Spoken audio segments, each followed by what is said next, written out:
Ahora, Efesios 5:8 dice que en otro tiempo nosotros éramos ¿qué? Tinieblas. Nosotros los que ahora somos cristianos, que ahora ya como convertidos, creyentes en Jesús, en otro tiempo éramos ¿qué? Tinieblas, pero ahora somos luz en el Señor. Y te toca andar como hijos de luz. No podemos ser gente que acolita ninguna cosa de las tinieblas. Hay una negación de lo que en esencia el Señor es para nosotros. Amén, hermano. Dice la palabra que tenemos que reprender las obras de las tinieblas. No podemos acolitar eso. Colosenses 1:13 dice que nos ha librado de la potestad de las tinieblas. El Señor nos libró de la potestad porque es que las tinieblas tienen poder, tiene capacidad de esclavizar. Y nosotros tuvimos esa potestad sobre nosotros. Pero cuando hemos creído en Jesús, Él nos ha librado, nos redimió Jesús. Nos ha librado de la potestad de las tinieblas. Nosotros hemos sido trasladados al reino del Señor Jesucristo. Otro de los apóstoles que dice una claridad, no solamente Pablo, sino el apóstol Pedro, cuando describe la iglesia, la describe como una nación santa, pueblo adquirido por Dios, 1 Pedro 2:9. Y ahora somos lo que somos como iglesia, un pueblo de Dios, para anunciar las virtudes de aquel que nos llamó de las tinieblas a su luz admirable. Usted tiene que estar plenamente identificado como una persona que está en el contexto del reino de Dios. ¿Cuánto le damos gracias a Dios por eso? Dios lo hizo por su gracia, con usted y conmigo. Otro de los grandes discípulos lleno de Dios, escribió la palabra, fue el apóstol Juan, discípulo amado. Y ya anciano, él escribe en su primera carta, capítulo 1, versículo 5. 1 Juan 1:5. Dice, Dios es luz. Y en Dios no hay ningunas tinieblas.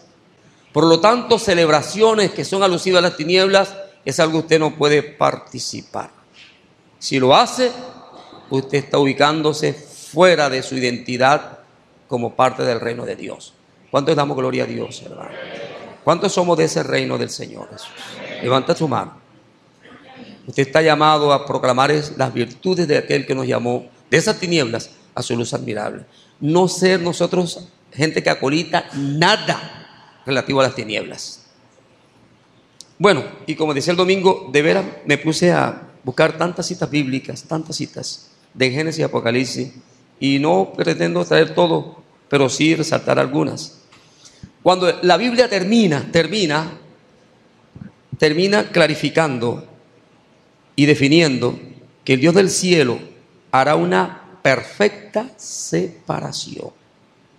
¿Aló? Una perfecta separación. Las tinieblas, pero los que son de Él van a tener una ubicación y ya no habrá ninguna relación, absolutamente ninguna relación con las tinieblas ni los efectos de las tinieblas en la vida de nosotros, los que hemos de participar en la gloria celestial. Denle un aplauso al Dios del cielo. Sí, Señor. Usted es un hijo de Dios y téngalo bien claro desde ahora y para siempre. Amén. Vamos al libro de Apocalipsis capítulo 21. Voy a usar los dos últimos capítulos. Sabe que Satanás vino a hurtar, matar y destruir. Mucha tristeza y dolor genera Satanás y todo lo que Satanás promueve. Aunque engaña a la gente y a veces le presenta cosas que parecen muy atractivas, pero lo que trae es derrota, muerte, tristeza, dolor. Vino a hurtar, matar y a destruir. Dice el versículo 4, enjugará Dios. ¿Qué es lo que Dios mismo va a enjugar? Toda lágrima de los ojos de su pueblo. Y ya no habrá muerte. El postrer enemigo que será destruido será la muerte. Y la muerte fue consecuencia del pecado que Satanás infectó con el pecado de la raza humana. Dice, ya no habrá ¿qué? Muerte. ¿Qué otra cosa no habrá en ese momento? No habrá llanto. Cuánta lágrima se ha derramado por efecto de la obra de Satanás y las tinieblas. Y cuántas veces la gente engañada y camina aparentemente divirtiéndose, pero termina siendo destruida en fracaso, en ruina, en dolor. Satanás comienza divirtiendo, pero termina pervirtiendo y generando toda clase de conflictos y demás. Y eso trae dolor, llanto, lágrimas, muerte. Pero dice el Señor, ya no habrá muerte, ni más llanto, ni dolor. ¿Cuánto damos gloria a Dios? Porque las primeras cosas pasaron. Y mire lo que dice el versículo 5. El que estaba sentado en el trono dijo, y Él está en el trono, amén, hermano. Y aquí yo hago nuevas todas las cosas. Y me dijo, escribe, porque estas palabras son fieles y verdaderas. Es la responsabilidad de la iglesia declarar la palabra que es fiel y verdadera. La palabra del Señor. Me dijo, versículo 6, hecho está. Jesús dijo en la cruz, consumado es. Y para ese momento que aquí se profetiza, todo estará perfecto en el orden de Dios. Hecho está.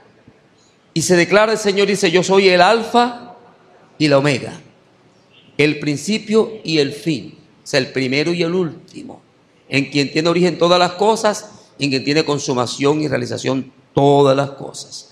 El plan del Señor y los propósitos de Dios serán cumplidos por completos. Aleluya. Yo hago nueva todas las cosas. Y me dijo, escribe, porque estas palabras son fieles y verdaderas. Otra vez el 6. Me dijo, hecho está. Yo soy el alfa y la omega, el principio y el fin. Al que tuviere sed, ¿qué es lo que hace el Señor? Yo le daré gratuitamente de la fuente del agua de la vida. Por eso la vida eterna, la gracia, la eternidad, usted la tiene al alcance por la gracia de Dios. Solo tómela en fe. La realidad de ese Cristo santo, todo sacrificio del Señor Jesucristo está al alcance de aún del pecador más empedernido. Y toda persona que necesita de Dios llegue a la fuente que puede beber gratuitamente. A Jesús le costó su propia vida, la sangre la derramó y ofreció todo para que para usted y para mí sea gratis. Beba de la fuente, no tiene por qué tener sed. Beba gratuitamente de la fuente de la vida. Jesús abrió el camino y Él mismo es la fuente para que todo sediento llegue y con certeza va a encontrar aquel que va a saciar la sed espiritual. Él es suficiente. Ello está, consumado fue en la cruz del Calvario. El que tiene sed, venga, beba gratuitamente de la fuente de la vida. Amén. Y no es cualquier vida, es además de esta vida terrena, una eternidad con el Señor. Dile, Padre, gracias. Todo aquel que ha bebido de esa fuente, dígale, gracias, porque me has dado gratuitamente. No ha sido mis méritos ni mis logros, ha sido tu gracia, Señor mi Dios. Jesús pagó por tu salvación eterna. Tú tienes la dicha de esa gracia de Dios a tu alcance. Por eso tenemos que anunciar las virtudes de aquel que nos llamó de las tinieblas a su luz admirable. No acepte nada de las tinieblas, rechácelas y repréndalas en el nombre de Jesús. Usted es de Dios, usted es una nación santa, ese cristiano. Usted es pueblo santo, nación adquirida por Dios. Usted es propiedad del Dios del cielo, porque Jesús pagó sangre preciosa, la sangre más pura y más santa. Fue entregada para tu salvación eterna, para perdón de tus pecados y de mis pecados. El que tiene sed, venga y beba gratuitamente de la fuente de la vida. Gracias, Señor. Amén. El que venciere, Que hay una lucha. Pero en esta lucha somos más que vencedores por la fe en Jesucristo. El que venciere heredará todas las cosas. ¿Qué es lo que vamos a heredar? Todas las cosas. No se afane por estas cosas de aquí. Él merece en reconocer el reino de Dios. Y usted se hará con Cristo coheredero de toda la gloria y las riquezas eternas en Cristo Jesús.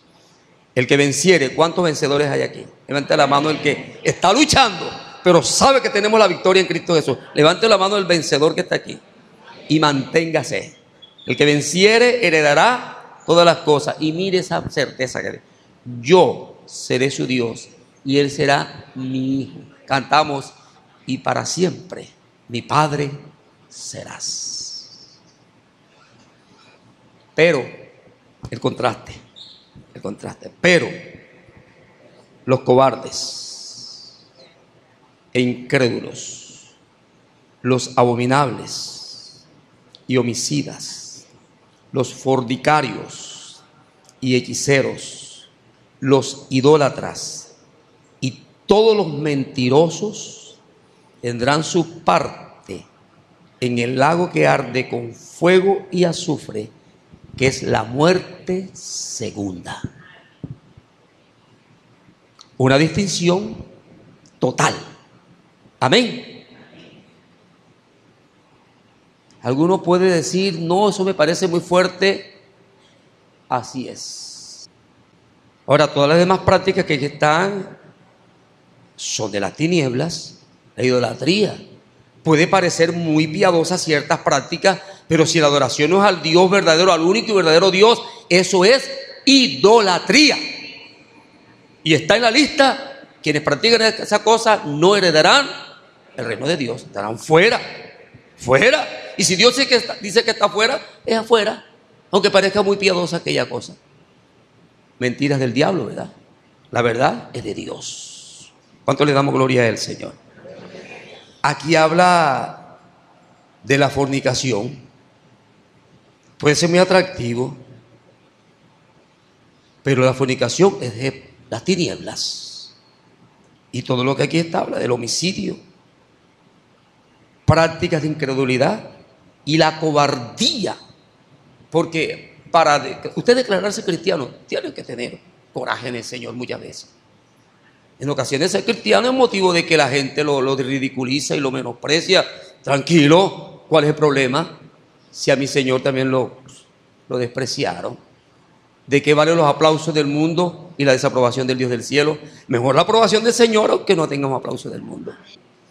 Bueno, mirando entonces esta manera como concluye el libro de la Biblia y el libro de Apocalipsis, hay una sentencia muy bien expresada. Pero al mismo tiempo, qué bonito que el Señor enjugará toda lágrima de los ojos de los suyos. Y ya no estaremos ni ningún dolor, ni ningún llanto, ni ningún quebranto. El Señor con nosotros y Él como papá y nosotros como hijos de Él. ¿Qué más queremos? Jesús decía, en la casa de mi Padre, allá vamos a estar para toda la eternidad. En el capítulo 22, por favor, vaya conmigo, capítulo 22 de Apocalipsis también. Versículo 12 al 17. Apocalipsis 22, ya la última parte de la Biblia. Apocalipsis 22, podemos ver a partir del versículo 12. He aquí, yo vengo pronto. ¿Quién viene pronto? Jesús de Nazaret. Vengo pronto y mi galardón conmigo. ¿Qué significa esto? Que Él viene y trae galardones, reconocimientos, premios, recompensa para todo su pueblo. ¿Cuánto le damos gloria a Dios? Hágase partícipe de todos estos galardones. Sírvale al Dios del cielo con la actitud con que se le sirve para agrado y gloria de su nombre santo. Involúcrese, comprométase en la buena obra del Señor. Y si hay algo que sacrificar por nuestra carne, vale la pena. Amén, hermano. Ahora la salvación es gratis, pero los galardones son reconocimiento para el trabajo que tú haces. Viene pronto y su galardón viene para traértelo. Amén. Luego dice la palabra, para recompensar a cada uno según su obra. Yo soy el alfa, otra vez lo repite, ¿verdad? Y la omega, el principio y el fin, el primero y el último. De él todo fue hecho, y por él todo fue hecho, y para él. Bienaventurados los que lavan sus ropas para tener derecho al árbol de la vida y para entrar por las puertas de la ciudad. Mas los perros estarán fuera. ¿Quiénes más? Los hechiceros. ¿Quiénes más? Los fornicarios. La lista también señala a los homicidas, los idólatras y todo aquel que ama y hace mentira. ¿Recuerden el sueño? Yo, Jesús, he enviado mi ángel para daros testimonio de las cosas en las iglesias. De estas cosas en las iglesias. Y gloria a Dios que aquí está dando testimonio el Señor. Yo soy la raíz y el linaje de David, la estrella resplandeciente de la mañana. Versículo 17 dice, y el espíritu y la esposa, o sea, la iglesia dicen, ¿cómo? Ven. Y el que oye, diga, ven. El que tiene sed, otra vez, venga. Venga, y el que quiera, tome del agua de la vida gratuitamente. Recuerde, la salvación es por gracia, pero los salvos recibirán galardón por sus obras. Amén. Y los perdidos serán también juzgados, también según sus obras, pero por haber rechazado esa gracia de Dios. Amén. Bueno, ahora, qué interesante que usted ahora es parte de ¿cuál reino? ¿De cuál reino es usted? El Señor. ¿Usted debe hacerse partícipe de alguna cosa de las tinieblas? No, no, no. Y no se deje engañar. Satanás es sutil para engañar, astuto. Y el sinvergüenza tiene experiencia de mucho tiempo. Efesios 6, versículo 10. Por lo demás, hermanos míos, dice el apóstol Pablo, hermanos míos, tratando de orientar a la iglesia, igual que a esta iglesia, como aquella en Éfeso. Fortaleceos en el Señor y en el poder de su fuerza. ¿Dónde tienes tú que acudir para tener la capacidad para vencer todo el ataque que contra ti se levanta? ¿Dónde tienes que acudir tú? ¿A quién? ¿A quién? Al Señor. Usted tiene que orar a Dios. Decirle, Señor, fortaléceme. Ayúdame, Señor, quiero hacer tu voluntad. Sabe lo que estoy sintiendo. Mira lo que me está ocurriendo, Señor. Pero quiero que me des tu fuerza, Señor. Yo tomo tu fuerza, Padre amado. Espíritu de Dios, ayúdame. Y usted se fortalece ¿en quién? En el Señor y en el poder de su fuerza. Y si el Señor está con usted, ya usted tiene la victoria. ¿Cuánto le damos gloria a Dios? Fortalécete en el Señor. ¿Por qué? Porque no tenemos lucha contra sangre y carne. O sea, no es la lucha contra otras personas. No, esa no es la lucha. La lucha la tenemos contra ¿qué?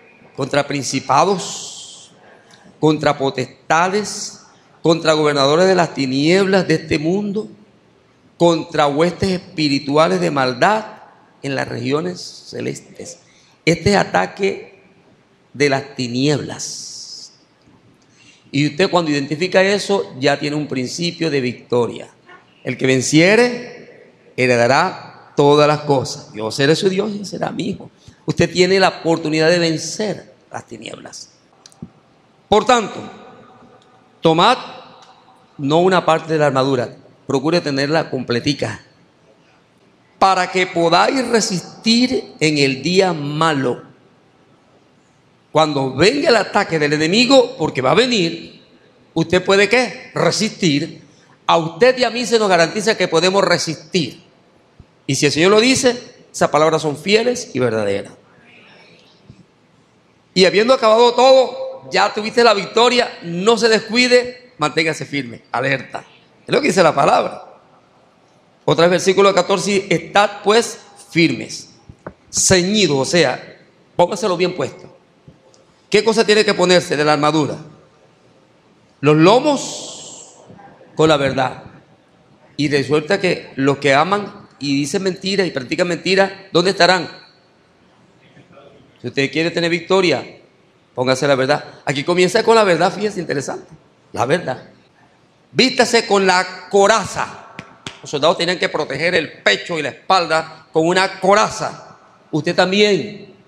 Y esa coraza es la justicia. Hay hermano que dice, yo declaro que tengo ahora el cinto de la verdad y la coraza de justicia. Si lo está declarando y es un embustero, usted no está poniendo nada. Y actuando con injusticia, gritando injusticia, no tiene ninguna coraza, nada. Que lo declare bonito y sería bueno, pero si corresponde a la realidad. Porque esto no son meras expresiones ni manipuleo, no. Tiene que ser vivencia de estas virtudes. Eso es lo que le da la capacidad de vencer. Aquí nos dice que el Evangelio es el Evangelio de la paz. El Evangelio de Jesús es el Evangelio de la paz. No sea contencioso con la gente cuando predica el Evangelio. Cuando usted predica el Evangelio de la paz, lo hace no para incomodar a la gente. Usted lo predica y predica el Evangelio de la paz. Y le hace la guerra a aquel que es enemigo de la paz, que es Satanás. Y no es paz de esta que por ahí se tiene barata. No. Cuando usted predica el Evangelio, procure no hacer contienda, porque el creyente no debe ser contencioso. No es contienda con la gente. El mismo hecho de predicar el Evangelio, ya usted está haciendo la pelea donde corresponde. Me estoy explicando, hermano. Si una persona trata, por ejemplo, una persona de un contexto religioso tal, entonces usted dice, ustedes los no sé qué, usted está reafirmando una identidad en esa persona y usted está haciendo una contraposición a lo que quiere hacer. Porque eso toda acción tiene una reacción. Pero si usted lo ves como una persona y lo ama como una persona, tú no le das los calificativos que posiblemente, aunque milite en ese grupo, no tiene a veces ni claro esas posiciones doctrinales de ese grupo torcido. Pero cuando tú se las enfatizas, tú le estás dando una cátedra, lo estás adoctrinando. Entonces no se meta con eso. Háblele de parte del Espíritu Santo y procura hablarle al corazón. Y si tú sabes que tiene cierta tendencia religiosa, tú no le haces discusión, sino tú le presentas los argumentos de la palabra, no la contraposición religiosa. No sé si me estoy explicando. Porque el Evangelio es el Evangelio de la paz de Dios.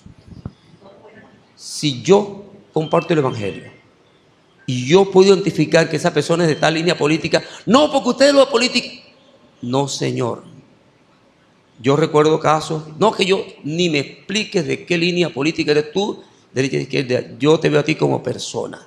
No que yo no afino su pensiera paraco guerrillero. Vino con cosas raras. No me expliques, por favor. Yo te miro a ti como persona y lo que me interesa es verte como persona y te presento a Jesucristo. Y lo dejé frenado. Porque si me dice tal cosa, entonces yo comienzo como que a argumentar en esa posición del otro. No, eso no nos llamó el Señor. No, señor. No, señor. Me estoy explicando. Si usted trata con una persona religiosa, no se meta con su religión. Métase con Jesucristo. Y vaya en el nombre de Jesucristo. No le argumente porque usted le está a veces reafirmando doctrinas que de pronto él mismo ni las tiene claras. Porque hay gente que está en cierto grupo sin entender mucho. Aquí hay hermanos que ni entienden muchas veces el Evangelio. Tristemente así pasa. En esos grupos pasa semejante. No, que ustedes los no sé qué creen en esto y en esto y en esto. Usted le está dando una doctrina de la mentira. Usted está para predicar la verdad. Espero comunicarme, hermanos. Creo que me estoy comunicando. Amén, hermano. ¿Y qué más dice la palabra? Y sobre todo, tomate el escudo de la fe. Tú mismo tienes que tener claro qué dice la Biblia y qué le crees de la palabra de Dios. Eso sí que te va a proteger, porque el enemigo de que va a mandarte dardos de fuego, te los manda. Y si tú no tienes el escudo, ¿cuál es el escudo? Tener confianza en la palabra de Dios. Porque la fe cristiana no es más sino certeza de lo que Dios es y de lo que Dios dice. Y cuando te envíen los ataques del enemigo, que son como flechas encendidas, en aquellos tiempos cuando combatían un pueblo a otro y una persona con otra, cogían flechas y le ponían candela y las lanzaban. Donde llegaba esa candela, en esa flecha, ¿qué iba a pasar? Quemaba. Y entonces no solamente el efecto de la flecha como tal, sino el incendio que generaba. Cogían esas viviendas y las prendían y le tiraban al ejército y les caía. También usaban catapultas, que eran unos brazos que lanzaban piedras y muchas veces ponían bolas encendidas con contenidos de brea y cosas prendidos, lanzados, donde caían esos objetos encendidos, generaban una tragedia y quemaban todo. Satanás sigue lanzando dardos de fuego. Son del maligno, tiene propósito de hacer daño. Pero ¿cómo te proteges tú, hermano mío? Tenga fe en Dios, la palabra. Y tú adquieres la fe con tu trato con la palabra de Dios. Medítala de día y de noche. La fe viene por el oír la palabra de Dios. Lo que Dios dice, créalo. Amén, hermano. Eso te protege. La palabra. Para que puedas apagar todos los dardos de fuego del maligno. Uno solo es capaz de encender. Dice que una pequeña llama es capaz de encender la creación entera. No le permite al diablo ningún pedacito de espacio con esos dardos de fuego. Y tomad el yelmo de la salvación. ¿Qué significa esto? El creyente necesita también el Dios del cielo, el Dios de la iglesia. El Señor de la iglesia exige que tengamos puesto el casco. ¿Cuál casco? Yelmo de la salvación. Eso significa que usted debe estar convencido en quien ha creído. Usted debe tener certeza de su salvación. ¿Cómo es posible que una persona va a predicar a otro para que se salve y no está seguro que sí es salvo? Es una contradicción. Usted tiene que estar seguro en quién ha creído y que Jesús es su Salvador y que usted tiene el casco, el yelmo de la salvación. Porque una persona puede morir en X momento, eso es. Pero usted debe estar seguro, si me muero ahora, me voy con el Señor. ¿Cuál es el problema? Pero si usted no tiene esa certeza, el enemigo va a jugar fútbol con usted. Créalo. Va a vivir se siente como en una gelatina, se siente inseguro, no sabe, piensa en la eternidad y le produce angustia porque usted no tiene certeza.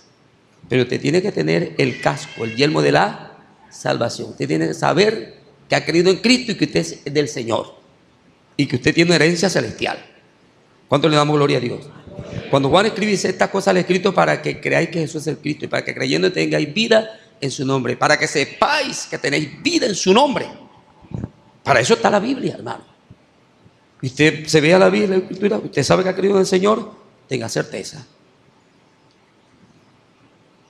Yelmo de la salvación y la espada del Espíritu Santo. ¿Cuál es el elemento que utiliza el Espíritu Santo en este combate? La palabra de Dios. La palabra de Dios. Tiene que ser una persona que medite en esa palabra. Día y de noche, afírmese. Esté asido de esa palabra de Dios. Orando en todo tiempo, con toda oración y súplica en el Espíritu. El mejor compañero de oración es el Espíritu Santo. Usted, si quiere realmente tener una vida de oración y esa vida de oración sea fluida, procure tener como compañero de oración al Espíritu Santo. Estén en acuerdo con el Espíritu Santo para orar. Súplica en el Espíritu. Judas 20 dice orando en el Espíritu Santo. La oración no es una mera práctica religiosa que la gente va a decir lo que le dé la gana. No. La oración debe estar afirmada en la palabra de Dios y en la presencia de Dios. Y el Espíritu Santo es importante en todo esto. Dice Jesús, el que en mí cree, las obras que yo hago, Él las hará también. Y aún mayores hará porque yo voy al Padre. Si algo pidieres en mi nombre, yo lo haré. Amén. Entonces, Dios no obliga a nadie, pero nos advierte. Entonces, a veces la persona, bueno, Dios no obliga, pero tenga en cuenta, Dios no te obliga, pero tú necesitas estar protegido. Porque Dios no obliga, pero el enemigo no pide permiso. El tipo está sencillamente atento, oportunidad que le dé, se mete. Hay poder en Jesucristo. Y quiero terminar con esta parte, que es otro aspecto importantísimo. Uy, Señor, se me fue el tiempo. Santiago 4:7. Santiago 4:7. En esta guerra espiritual, más que el hacer tuyo, está la actitud con la cual Dios respalda. Santiago 4:7 dice: someteos pues a Dios. Resistid al diablo. ¿Y qué es lo único que tiene que hacer el diablo? ¿Qué más le queda? Tiene que huir. Pero primer reconocimiento para usted y para mí: sométete a Dios. No, pero el Señor, mi hermano, lo que el Señor determina es porque nace del amor más puro y es para bien de nosotros. El versículo precede, dice que Dios resiste a los soberbios, pero da su gracia a los humildes. Tristemente hay mucha gente que dice ser creyentes y argumenta títulos y saca pecho y manipula y se impone. Ya perdió la batalla, porque Dios resiste a los soberbios, que da su gracia a los humildes. Y en ese contexto dice: someteos pues a Dios con un corazón, ¿cómo? Tiene que ser humilde. Someteos a Dios, porque todo lo que Dios te dice es para bien. Ahora, puede ser que a uno le guste lo contrario, pero mejor disfrutar de la bendición de Dios. Someteos a Dios, resistid al diablo, y el diablo tiene que huir. La primera actitud para tener victoria en este combate con el diablo es someterse a Dios. Ahora, hay un problema que Gálatas 5 nos describe, y estamos ya terminando. Y es que usted y yo tenemos una naturaleza humana. Esa naturaleza tiene una herencia que viene desde Adán y de Eva. Cuando esos dos caballeros que están, dos personitas que estaban hace tiempo por aquí en la tierra, en un lugar que Dios estuvo tan especial como el Edén, aceptaron las propuestas del diablo. Y la naturaleza humana, desde allá hasta acá, quedó enferma. Esta naturaleza humana tiene una inclinación hacia el pecado. Él le llama eso la carne. Cuando nosotros nacemos, no tenemos culpa de pecado, pero tenemos la naturaleza pecaminosa. Un niño no tiene culpa de pecado porque no ha sido practicante de pecado, pero tiene la naturaleza pecaminosa. Y eso le genera la práctica del pecado. Usted peca porque tiene una naturaleza pecaminosa. Entonces, el niño es inocente en cuanto a culpa, pero tiene una naturaleza pecaminosa. Y en la medida que desarrolla va manifestándose eso. Y usted viene con esa naturaleza de pequeñito. Y esa naturaleza está inclinada ¿a qué? Esa carne está inclinada al pecado. Le gusta el pecado. Pero usted va caminando y un día se encuentra con Cristo. Desde ese momento que usted reconoció a Jesucristo, Dios hace una obra de regeneración. Por el Espíritu Santo, perdona los pecados, te hace nueva criatura y hace presencia por su propio Espíritu desde el momento que te cubriste con la sangre de Jesús. Ahora tú sigues andando en la vida, pero ahora sigues con tu naturaleza pecaminosa. Ahí está ella, que es la carne, pero tienes el poder de Dios para vencer. ¿Me estoy explicando? Entonces la carne va a generar sus obras de la carne. ¿Cuáles son ellas? Hay en el libro de Efesios, Gálatas 5, que dice, manifiestas son las obras de la carne, que son ¿cuáles? Adulterio. ¿Qué más? Fornicación. ¿Qué más? Inmundicia. Por ejemplo, lo que es la pornografía, todo eso cabe en este terreno de la inmundicia. La lascivia es el morbo con que la gente maneja las cosas, y eso está en la naturaleza humana, la lascivia. ¿Qué otra cosa? La idolatría. ¿Qué más? La hechicería.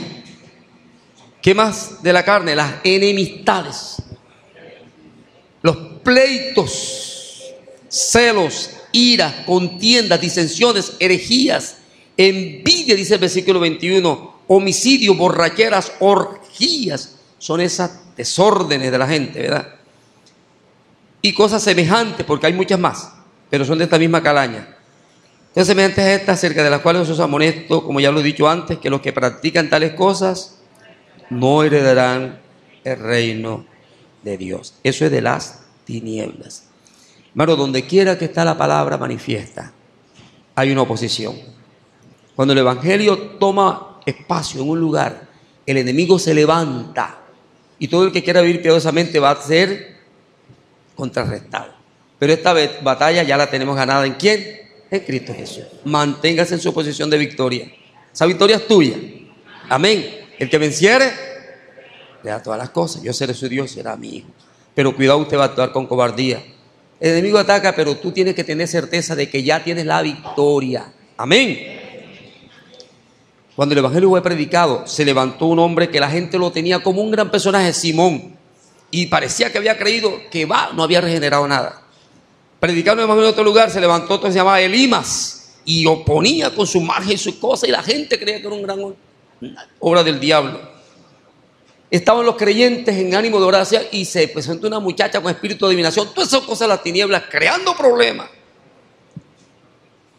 Los libros de la magia, el libro de los sellos, dice que eso se quemaba. Aunque valía un poco de plata, esos libros de brujería y todo eso se quema. Procure destruir todo lo que lleva a su casa que tiene esas marcas de las tinieblas. No acepte que horóscopo y eso. Todo eso es del diablo. Quémelo en el nombre de Jesús. Amén, hermano. Y no permita que esas cosas contaminen. Mire, aún a veces la gente dice, no, para tener para consulta ese libro, tenga cuidado. Tenga cuidado que eso le puede dañar a su hijo. Doctrinas heréticas en la casa, no tenga libro de eso, destrúyalo en el nombre de Jesucristo. Esos libros de magia se quemaban. Usted va a hacer lo mismo en el nombre de Jesús.